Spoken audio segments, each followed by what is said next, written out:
উজ্জয়নের কালভৈরব মূর্তি মদ্যপান করেন। আমাদের দেশে এমন একটি মন্দির আছে যেখানে প্রসাদ হিসাবে গণ্য করা হয় মদ বা উইস্কি। আরও ভালোভাবে বলতে গেলে বলা যায় উইস্কি হলো ওই মন্দিরের প্রধান প্রসাদ। শুনে অবাক হলেন নিশ্চয়ই। আসুন আজকে সনাতন ধর্মের এই রহস্যময় মন্দির এবং সেই মন্দিরের রহস্যময় মূর্তির গল্প শোনাই আপনাদেরকে।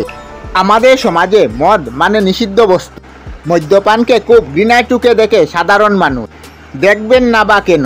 মদ্যপান স্বাস্থ্যের জন্য ক্ষতিকর, আর এটা কর্কট রোগের কারণ, এটা তো সকলেই জানে। মন্দিরের সামনে বেশ কয়েকটি দোকান, আর দোকানে ভক্তদের উপচে ভিড়। সকলেই ব্যস্ত বুগে সামগ্রী কিনতে।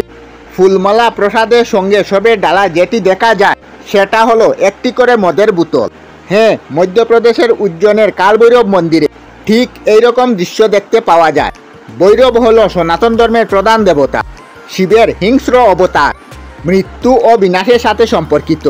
তিনি কালভৈরব নামে পরিচিত। পুরাণে ভৈরবের মোট সংখ্যা 64। তাদের 8টি শ্রেণীতে ভাগ করা হয়। প্রতিটি শ্রেণীতে আবার একজন করে প্রধান ভৈরব রয়েছে। প্রধান 8 ভৈরবকে অষ্টভৈরব বলা হয়। এই 8 জন মহাবিশ্বের 8টি দিকের অধিকারী। সনাতন ধর্মের প্রতিটি মন্দিরে কালভৈরবের মূর্তি আছে। বিশেষত প্রত্যেকটি শক্তিপীঠের রক্ষাকর্তা হিসাবে ভৈরব বিরাজমান। শিবের মন্দিরেও কালভৈরবের এক বিশেষ ভূমিকা পালন করা হয়। তিনি ওই মন্দিরের চাবির রক্ষক হিসাবে গণ্য হন। কিন্তু উজ্জয়নের কালভৈরবের গল্পটা একটু আলাদা। গোটা উজ্জয়ন শহরের রক্ষাকর্তা এই কালভৈরবনাথ। 8টি ভৈরবের মধ্যে প্রধান এই কালভৈরব। শিপ্রা নদীর তীরে এই মন্দির প্রতিষ্ঠা করেছিলেন রাজা ভদ্রসেন। স্কন্দ পুরাণের অবন্তী খণ্ড থেকে ঠিক তেমনই জানা যায়। পরে এই মন্দির ভেঙে আবার নতুন করে তৈরি করা হয়। বর্তমানে কালভৈরব মন্দিরটি যে আদলে বানানো হয়েছে তা 1761 খ্রিস্টাব্দের পরে তৈরি করা হয়েছে।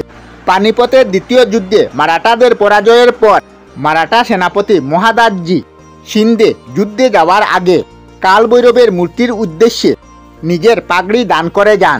পাগড়ি দান করার সময় তিনি জিজ্ঞাসা করেন যে উত্তর ভারতে তিনি আবার মারাঠা শাসন ফিরিয়ে আনবেন। তাছাড়া পূরণ হওয়ায় এই মন্দির তিনি নতুন করে মারাঠা আদলে তৈরি করেন। এই মন্দিরের কালভৈরব মূর্তিতে সিঁদুর মাখানো রয়েছে এবং আজও এই মূর্তির মাথায় রয়েছে একটি পাগড়ি।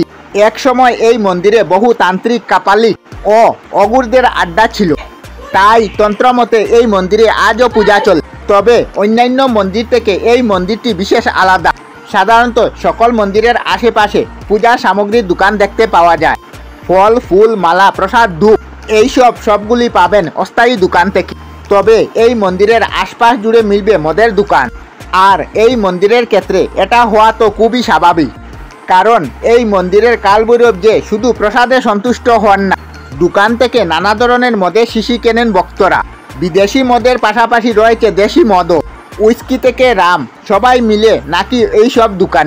তবে কালভৈরব নাকি সবচেয়ে বেশি সন্তুষ্ট হন উইস্কিতে।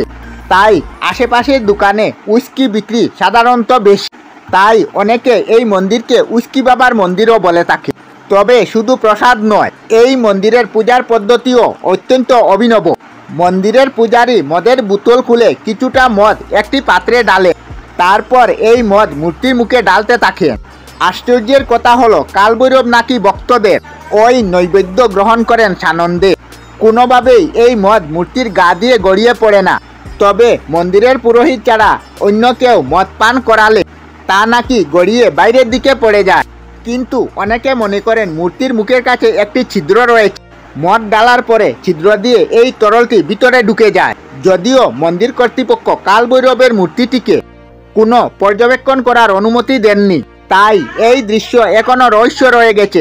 তবে 100 বছরের পুরানো এই মন্দির আর তার প্রসাদের কথা রহস্যের গল্প, কিন্তু সাধারণ মানুষকে এই মন্দির সম্পর্কে আরও কৌতূহলী করেছে। তাই সাধারণত কেবল উজ্জয়িনীবাসী নয়, কালভৈরবের এই রহস্যময় মন্দির দেখতে প্রতিদিন দূর দূরান্ত থেকে ভিড় জমান ভক্তরা।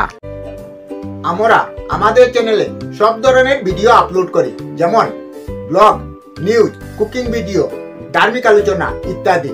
যদি আপনারা এই ধরনের ভিডিও দেখতে পছন্দ করেন তাহলে এই চ্যানেলটি নিশ্চয়ই সাবস্ক্রাইব করবেন। আমি আপনাদের সাথে বিদায়ক না, আজকের মতো বিদায় নিলাম। আর ভিডিওটি ভালো লাগলে লাইক, শেয়ার ও কমেন্ট করবেন। ভিডিওটি সম্পূর্ণ দেখার জন্য অশেষ ধন্যবাদ।